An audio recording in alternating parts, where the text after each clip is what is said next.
Alright guys, what's up? You all know what day it is. It's Meta Monday, baby. So, we have a fully updated meta report based off of a lot of the stats and off of a lot of the balance patch changes. Now, as with always these reports, this one in particular is based off of the changes, the balance patches. So this one's going to be semi-speculatory, but these are actually fairly predictable changes, so I expect it to be pretty accurate. Alright, first things first, before we actually go through any of what's on the tier list, and there's a lot to get into there, what I'm going to be doing is I'm going to be quickly going through the patch notes and talking about how each change is going to be affecting the decks as well as the meta. So Twisted Fate goes to 9+. I'll talk about Twisted Fate changes at the end because there are a lot more changes around it, but basically Twisted Fate is a decent card. TF Fizz is no longer a tier 1 or tier 0 deck. It is probably going to be somewhere in tier 2. You know, we don't know for sure, but I'm thinking kind of like lower down on tier 2. It'll still be viable if you want to play it, but not amazing.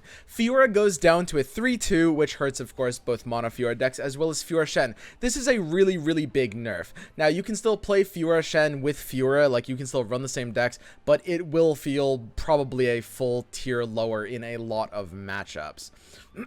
Jarvan 4 gets +1/+1, which is a substantial buff, but I don't expect Jarvan decks to be making a ton of sense yet. We'll see. There might be some experiments going around that prove successful. Shyvana gets the funniest change in history, going back down to 3 attack again. We don't talk about that.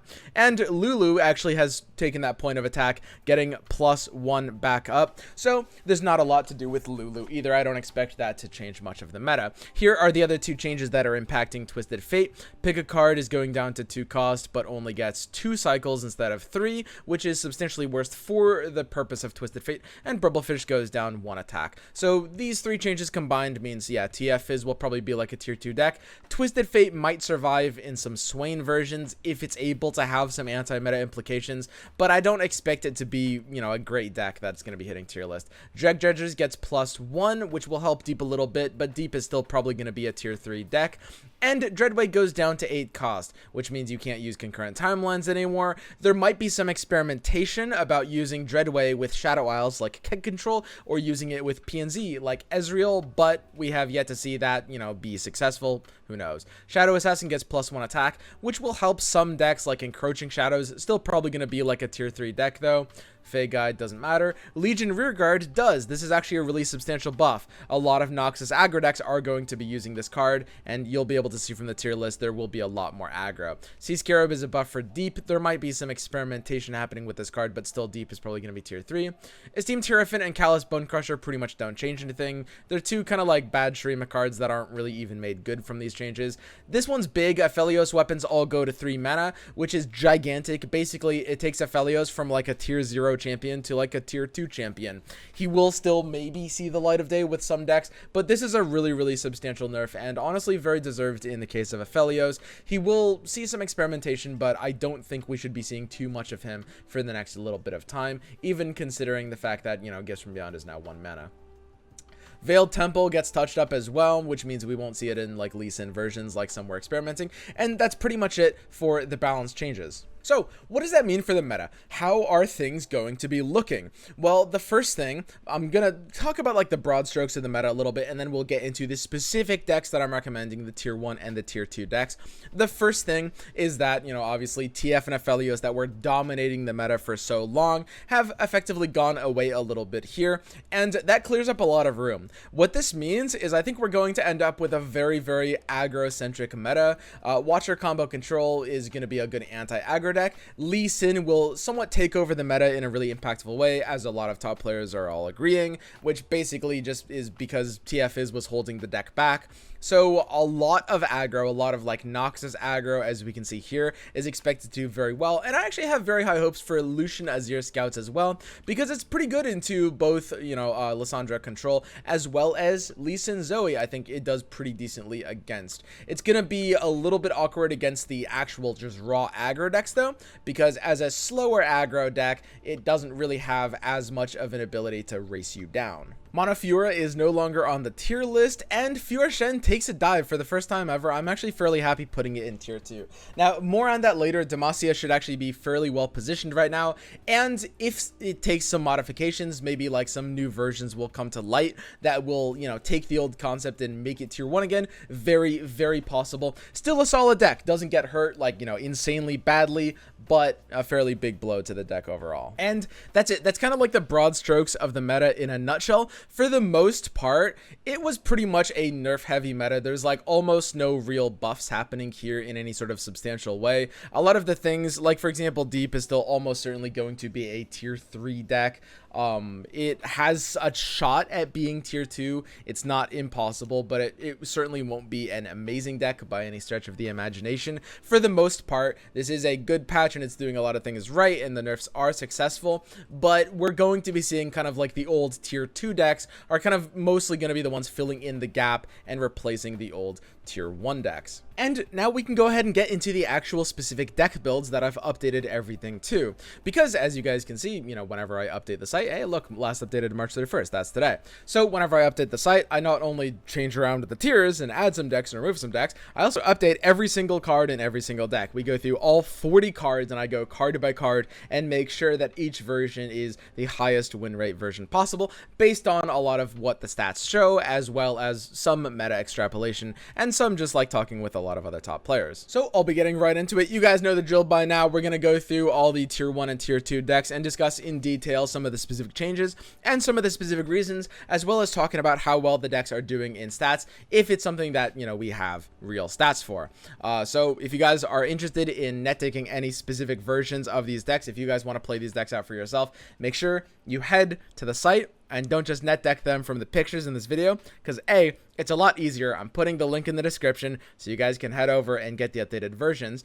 Not only is it easier, but I also update the versions as I go. I keep the site generally as up to date as I can, although make sure you are checking the last updated panel up here, because there are some periods of time where the site is going to be a little out of date. Like for example, I haven't played a ton in the last like 3 weeks because of the meta, and so I don't want to be recommending like older decks, right? So if this is like more than 2 weeks out of date, then absolutely you can use another resource. There's still going to be good decks, but I just like I don't like you guys net decking like slightly old decks. I do want to like pride myself in general on keeping everything as up to date as humanly possible, and it just feels bad, you know, when you guys are playing things that are a couple cards off of optimal just because I haven't updated the site in a week. So we're gonna start at the top of the list with Lee Sin Zoe. So at Diamond Plus, Lee Sin Zoe is anywhere between 50% and 55% win rate depending on the version that you are using, but the version I built with Kuvira the 2 months ago that has been on the site for the past 2 months is holding the highest win rate at 55% win rate, and we actually went through earlier today and recently improvised or kind of like updated it to this version, effectively trying to predict a little bit where the meta is going to be going. So a couple of minor tweaks here, nothing really fancy, but this should be basically the most optimal version of Lee Sin for the current meta. It is tailored a little bit more towards the aggro matchups, which I expect there to be a lot of. So for anyone who hasn't had the pleasure of experiencing Lee Sin Zoe is a fairly straightforward kind of like combo kill deck. You have to do a couple of fancy things. You are staying alive with your Eye of the Dragon Sparklefly, as well as some of the combos that are buffing units like Mentor of the Stones or Zenith Blade. A lot of times this deck will just like buff a Sparklefly, and that will be your game plan in an aggro matchup. There's a lot of cute tricks that this deck can employ, and it's not an easy deck by any stretch of the imagination, which is why I've listed it at difficulty hard. It's a pretty challenging deck to play, but it will do extremely well into the majority of the meta if you play it cleanly. So for the most part, you're just trying to level up your Lee Sin, give him, you know, Overwhelm with Zenith Blade and plus attack with gems, and swing into the opponent's Nexus for a kill. Zoe is a nice side condition, and on top of that, you have just a really surprisingly large amount of anti-aggro cards. Normally, decks like this are vulnerable against aggro, but Eye of the Dragon and Sparklefly being as powerful as these cards are, make that matchup more of a coin flip than anything else. And I want you guys to keep in mind, you know, a deck is 40 different cards, and a lot of these like micro decisions end up mattering a ton for win rate, and you can see that for yourself if you want to go to the stats on Mobalytics. This version right now with the one Spacey Catcher Pressure, 1 Concussive Palm, and 2 Bastions should be doing the best in this upcoming patch. Alright, next up we've got Lucian Azir. Now this version of Lucian Azir is doing very well on the ladder right now at a 56% win rate, and it should be the same if not better going into the next update. The meta is going to be really good for Lucian Azir with a lot of Lissandra Trundle going around. This deck absolutely dumpsters Lissandra Trundle. It is just ridiculous, but it slows down a little bit, so it's going to be a bit more awkward against just like the raw aggro decks, which should often be able to race you down, as I mentioned earlier. So a super straightforward, super powerful deck. Not too much to say about this one. Effectively, it's kind of like a better version of the old MF Scouts, like MF Quinn style deck. They're very similar decks. They are basically, what they are is just Rangers Resolve decks. There's kind of 2 kinds of Demacia decks. There's Rangers Resolve Demacia, which is like early fast Demacia, which we called like MF Scouts, as well as now Lucian Azir. And then there's like Concerted Strike Demacia, which is the slower, beefy, grindy Demacia, which is, you know, Fiora Shen or a lot of the like Demacia Asol type lists. That's really how you have to think about it. A Demacia deck is either going to be built around Rangers Resolve or Concerted Strike. This is the Rangers Resolve Demacia. It's the replacement to old Scouts, and it is a very, very powerful deck in this upcoming metagame. Anyway, you guys know Lucian Azir. It's basically, you know, you just like spam a bunch of Sand Soldiers with Azir and Dais and cheat out a bunch of free attacks using stuff like the Scout from Grizzled Ranger, the Scout from Blinding Assault, as well as Relentless Pursuit for multiple attacks while your Lucian is leveling along the way. Just a straightforward aggro deck that plays at like kind of medium speed aggro, if that makes sense. Alright, next up, Watcher Combo Control. Now, Trundle Lissandra can be built in many, many different ways, and this is probably the list that I will probably have to update the most as, you know, the next few days pass, because it is kind of the one that's the most modular. You can change so many individual cards depending on what you're seeing around in the meta. But on the stats, this version is doing the best right now. It's a little bit weak on the stats right now. It's only at a 52% win rate, but as we get into this new meta, this will effectively do a lot better without as much Targon in play right now. It's kind of like a little bit favored against FizzTF. It was pretty much a coin flip against FizzTF with this deck, but with Targon out of the way, Lissandra Trundle will often be the go-to for an anti-aggro strategy. Targon was kind of the one thing that was good against Lissandra Trundle, and it was also good against aggro as well. Now that Aphelios is nerfed in a major way, suddenly there is a big gap in the market for anti-aggro decks, and Lissandra Trundle should be able to fill that very nicely. Now, if there's one recommendation I have to make to you as a net decker, know when the deck you're net decking wants to be kind of like a flexible or tweakable deck. Out of all the decks on this list, this is the one that I would recommend not straight up net decking. You should be tweaking this list as you go, minor adjustments based off of what you are seeing, because Lissandra Trundle has to be built very, very differently. When you're seeing a lot of aggro, like a lot of aggro, and you're actually like losing to it sometimes, well, you're definitely going to want stuff like third Withering Whale, third Avalanche, maybe third Vile Feast, right? In some cases, even third Kindly Tavern Keeper. You see some versions with stuff like Revitalizing Roar.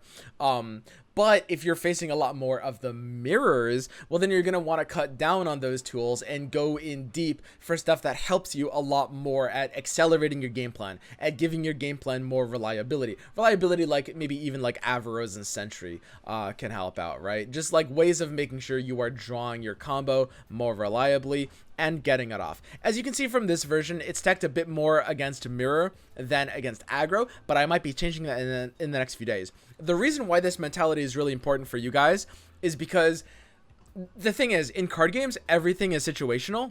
And if I just list like one version of the deck, well, depending on your rank, depending on your region, and even like fluctuating day to day, depending on what ladder is seeing, we're going to be seeing a lot of different amounts of like different kinds of decks, right? So you might be facing a lot more aggro than me. And that means that with a deck like this, just make sure you are tweaking it to what you are seeing and not just blindly net decking. For the most part, this should actually be a pretty straightforward process.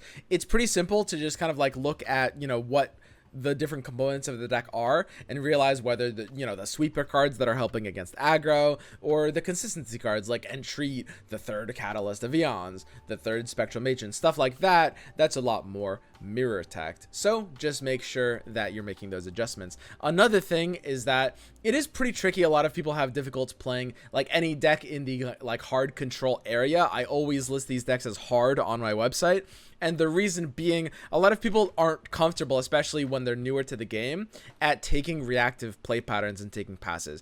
As a control deck, you need to play very, very reactive.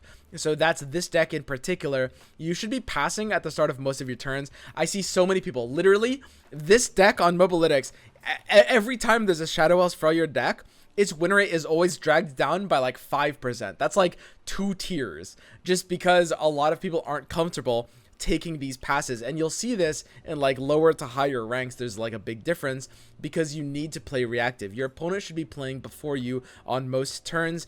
Just ask yourself at the start of every turn, you know, if they pass back, am I happy? And if the answer is yes, then just pass, right? Like, you should always be reacting whenever you can, and that's most of the time. All right, so down the list, we've got Spider's Aggro. Yep, this is my version of Spider's Aggro. And, you know, honestly, you'll notice we're getting to the point in the tier list. This is just kind of where aggro decks exist. You'll notice I have literally 4 aggro decks in a row here. 2 at like the bottom of tier 1 and 2 at like the top of tier 2. For the most part, these are going to be around the same power level. So it depends a little bit like on, you know, on which order we might see them. But this is just the aggro block, right? So let's just start with Spider's Aggro at the top. They're all going to be about the same, keep in mind. And this one I've chosen to be on top just because I think it'll do best into Lee Sin, where these fearsomes will actually gain a little bit of an edge. Lee Sin doesn't really do very well against the fearsome keyword in general. So it's pretty simple. What's happening here is with Aphelios getting massively nerfed, it means there's a lot more room for aggro in the current meta. In addition to that, Rearguard is going back to a 1 mana 3/2 baby, and what that means is it will hit a lot of aggro decks. Rearguard is a great card. A 1 mana 3/2 can't block is a good card, and it will hit these decks. It's not like crazy by any stretch of the imagination, but this is kind of the aggro meta that I talked about when I was saying that a lot of this meta will be aggro based, probably more than ever before. So this is my version of Spider's Aggro. Pretty straightforward deck. In this case, we're running 2 Imperial Demolitionist and 2 Arachnoid Sentry as like sort of the flex slots, and I'm even running 1 Fading Memories as like a flexible tool that will help sometimes help your early game and sometimes help your reach, but just by cloning a Doom Beast in the late game, or sometimes by enabling or cloning an Onlooker for some early crazy damage. These Onlookers can go nuts in this deck. So simple aggro deck. In the early game, just use like the full swarm strategy and then transition to spells that deal direct damage when, you know, you might want the finisher, as aggro normally plays. In this case, you should consider Stalking Shadows to be one of these spells. In some weird spots in the early stages of the game, you can sometimes on a bizarre hand use Stalking Shadows and just get like a crazy double Onlooker, but for the most part, you should think of Stalking Shadows kind of like a Decimate, right? You're going to be using Stalking Shadows, and usually you're hitting something like Doom Beast or Imperial Demolitionist and just pushing damage with it in the late stages of the game as if it were a damage spell itself. Oh, and by the way, basically all 4 of these aggro decks have like very roughly similar win rates right now. Like I said, don't get fooled by the fact that like 2 of them are tier 1 and 2 of them are tier 2. It's literally just like the cutoff between where tier 1 and tier 2 is, just like almost arbitrarily based off the win rate stats. But all 4 are very close to 55% win rate right now. I would just recommend Spider's Aggro and Pirate Burn a hair above the others if I had to choose. So Pirate Burn is also a 55% win rate, and this is my updated version of Pirate Burn. Now, you'll have noticed I've changed a couple of things about this. I've made it a little bit better at going against the aggro mirrors, as well as stopping a lot of the attacks that are going to be coming back into this metagame. You'll notice a couple of Arachnoid Sentries in this version as well, and that's because I'm anticipating the meta will be a lot more based around this idea of attacking, right?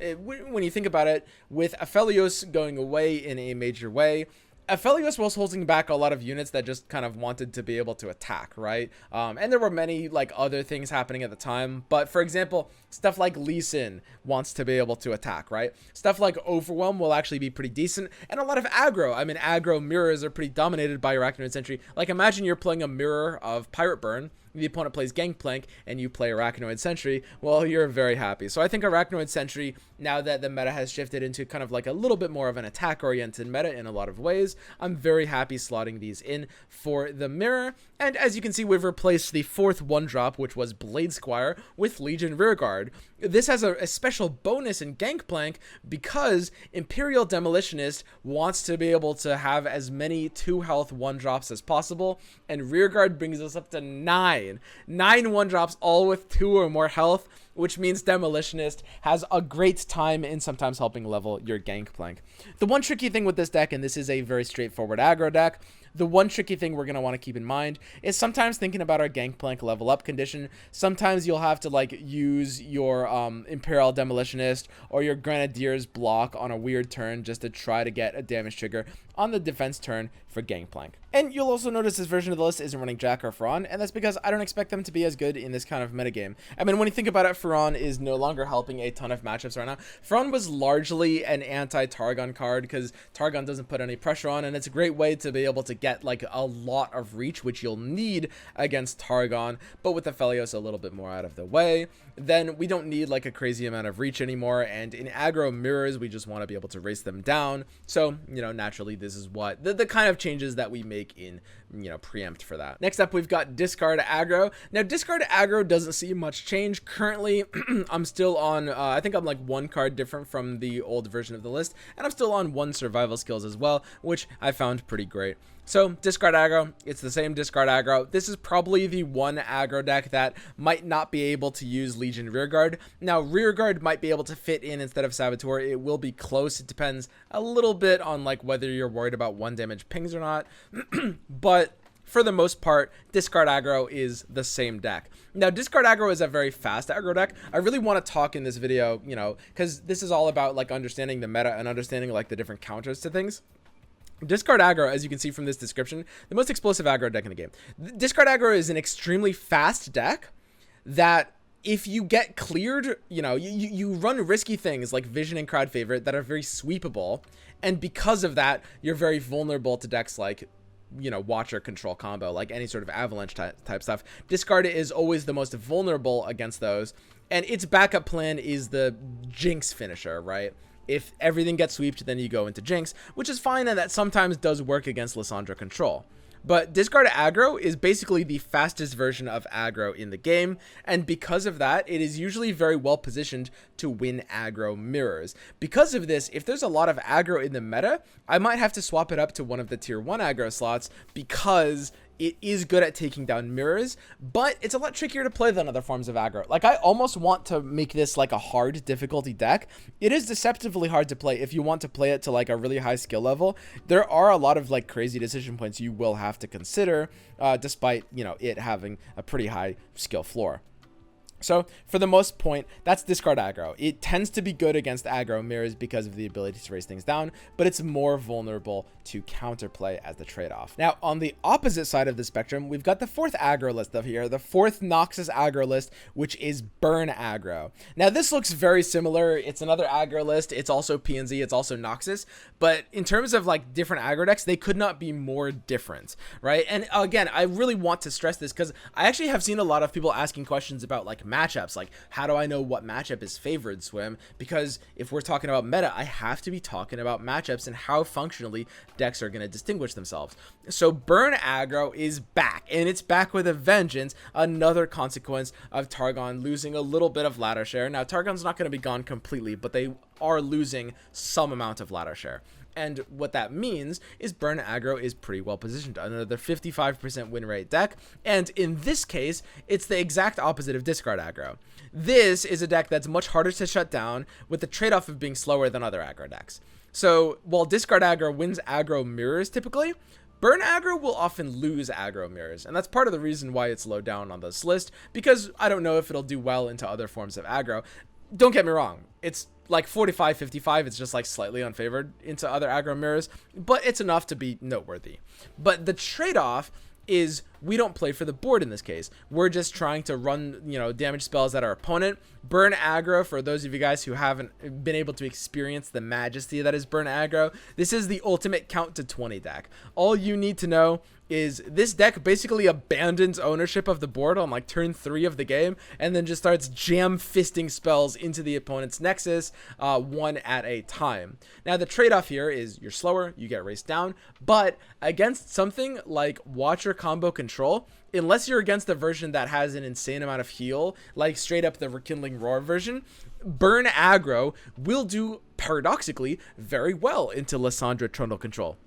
This is because we just give up ownership of the board, so their board sweep spells kind of stop meaning anything, and we just fist spell after spell into the opponent's nexus. Usually they can't level up their Lissandra fast enough or heal enough, again, unless it's one of those crazy versions, for this playstyle. So this one is a little bit trickier to play, similarly to Discard Aggro. I listed at medium difficulty, but it's another aggro deck that will do extremely well into this current meta. Whew, okay, we're done with the aggro block, guys. We made it through the other end.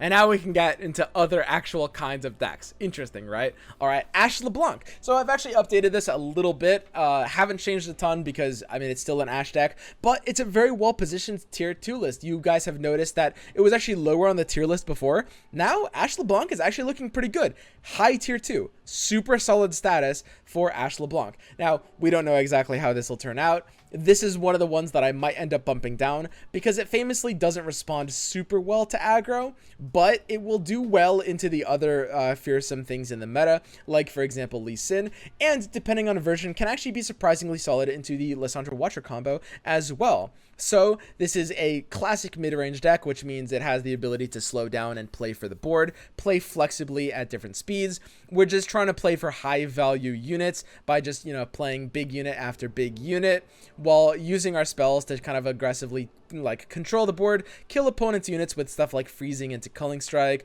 or just like freeze into combat, while not running out of steam by using draw cards like Trifarian Assessor and Whispered Words, and then having, you know, the outright sweep card, which is Reckoning, which can be really, really nice, especially into some weird spots from matchups. Like, for example, Lucian Azir can just get absolutely dumpstered by this card sometimes.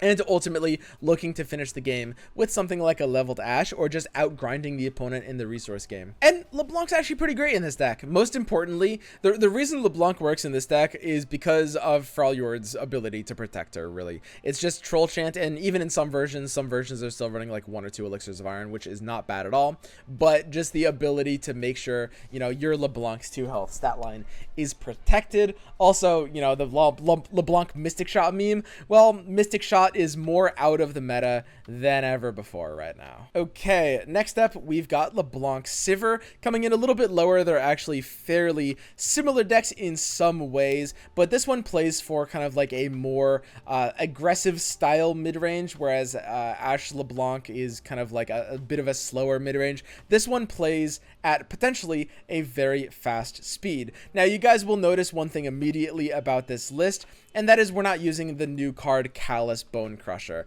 Specifically, Callous Bone Crusher got buffed if you remember the patch notes. This card is now a 4-mana 6/4, sometimes a 2-mana 6/4. Now, I really wanted to run it in this list. I truly did, but I took a good hard look at Bakai Sandspinner and asked myself, God, would I really run Callous Bone Crusher over this? And I went through all the matchup tables, and honestly, Callous Bone Crusher still might be able to find some kind of slot in this list, but I still think Bakai Sandspinner is going to be better for that slot, for that 4-drop slot in most games, so I don't know if Callous can actually fit in. As sad as this is, Lebonk Sivir is actually still very well positioned right now. Even though it doesn't have access to that like newly buffed card, Lebonk Sivir is better than ever before. I think it actually has a really good shot of being a solid tier 2 deck. Right now, we're looking for a good mid-range deck. This deck had a hard time against decks like Fiora Shen, and Fiora Shen is a little bit more out of the way than normal, right? Lebonk Sivir has a pretty high win rate against Lee Sin, which is kind of bizarre. I'm not even sure exactly why that is, but currently that happens to be the case. And it's got all the tools it needs to be a pretty powerful threat in this metagame. If, you know, Lissandra Trundle picks up and they have like Ruinations, well, we've got Rite of Negation as well. So just keep in mind, it's very important. I know this is a Noxus deck and I know red color looks aggressive, but this is a mid-range deck. We are playing, you know, a very semi-controlling game plan. There will be a lot of games where we're all about just value trades and controlling the board. We can use Bloody Business and Whirling Death and many other forms of exchanges like Bakai Sandspinner to just like trade the board to our advantage and then blow the opponent out early. And don't get me wrong, in some matchups, in some hand states, you will have crazy fast and aggressive draws, but it is more of a mid-range deck, despite, I think, immediately looking aggressive to a lot of people. All right, next up, there's Fiora Shen. As you can see, it's in tier 2, and I'm going to be honest, I'm not 100% sure what to do with Fiora Shen, because Fiora's going down to 2 health. And I looked at this for a very long time, and I have a lot of ideas. I could see cutting Fiora.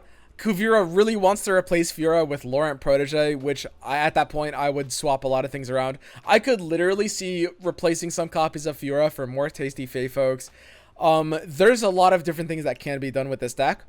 And an argument could be made that now that Fiora is 2 health, our Demacia deck should be built in a pretty different fashion. Keep in mind, this is a concerted strike deck, kind of almost above all else. What this deck fundamentally is a slow Demacia deck. Like I was saying, there's like fast Demacia, which is all about range resolve. This is slow Demacia. It's about concerted strike. Although in this case, that looks a little weird because it's running 2, but it's like, it's reverse shaper. Just like, trust me, it's a concerted strike list, okay? And Fiora Shen, I haven't made a single edit to this. You might have noticed this is still the same list. I think it would be fine. There's nothing wrong with running this list with a 2 health Fiora, but it probably will see some greater change. I don't want to add it to the tier list until I know what that change is. So I will be experimenting around with tweaking this list and tweaking like slower Demacia lists for the new meta and for what we're going to be facing. But for now, all I can safely recommend is good old Fiora Shen in its former glory. Fiora is still a very good card, even at 2 health in this list. She's still totally fine. The reason I chose to do it like this is because on occasion I've tried listing like experimental concepts on my site, and sometimes they end up really good. Sometimes they're like the highest win rate decks, but there have been plenty of cases where I've listed something experimental on my site and it had like a doo-doo win rate. And I don't like that. I want my site to be a reliable source of the best decks for you guys. And so I'll be experimenting with a lot of concepts and different ways of running this, but for now, Fiora Shen is going to stay on the site as is, safely in tier 2. Okay, next up, Shurima Overwhelm. Overwhelm is actually surprisingly well positioned right now. This is a tweaked version of Overwhelm. You can see I've adjusted quite a lot about the ratioing and the micro decisions in this deck, and it should be very well positioned to do probably the best out of all the Shurima Overwhelm versions on ladder. This is coming in at a 53% win rate, which, you know, isn't super high, but it still manages to be tier 2. And given the keep in mind that that is before, you know, the changeover in the patch. And I think Overwhelm is a really nice, like, kind of like, you can think of it like a super slow aggro deck. I honestly wouldn't really consider Overwhelm to be mid-range, even though it plays very slowly. They don't really want to like ever slow the game down beyond what it already is. They're not really trying to control the board in a major way. They're not killing opponent units. You are just a pressure. You are purely proactive. So I would call this an aggro deck. It's all proactive. It just does it in a very slow way. Now, what this means is kind of, you can think about it in the same way that burn aggro, as well as even Azir Lucian Scouts is another example of this. Keep in mind, these are aggro decks that slow down. And when you slow down, that means you're going to be unfavored against other aggro decks. Usually, aggro decks will, you know, race you if they're faster in the aggro mirror. But by slowing down, we are a lot less susceptible to counterplay. So I'm going to do a lot better against decks that are trying to counter aggro. And there's going to be a lot of examples of that. But right now, the easiest example is Watcher combo control. So something that's really important to understand with Shurima Overwhelm is that with Twisted Fate and Aphelios both massively nerfed, attacking is suddenly like a real strategy we can have in the game now, right? Like no gold card, no gravitum, and suddenly our big manly dudes that just have like a crazy amount of overwhelm on attack are actually pretty purely ripe candidates for just getting a massive dick swing in. And that's the perfect environment for Overwhelm. This is exactly what Overwhelm wanted, and that's a large part of the reason why they've kind of gone away from the meta in the last several days. Overwhelm, I think, is one of the bigger winners of this patch, and I actually expect them to do very well. They've been kind of hovering with a disappointingly low, like straight up tier 3 win rate for a while now, almost this entire patch, almost since the expansion launched. But I actually am very confident they will make it to some actual tier 2 win rates, maybe even surprising the slot on this tier list. All right, next up we've got FizzTF.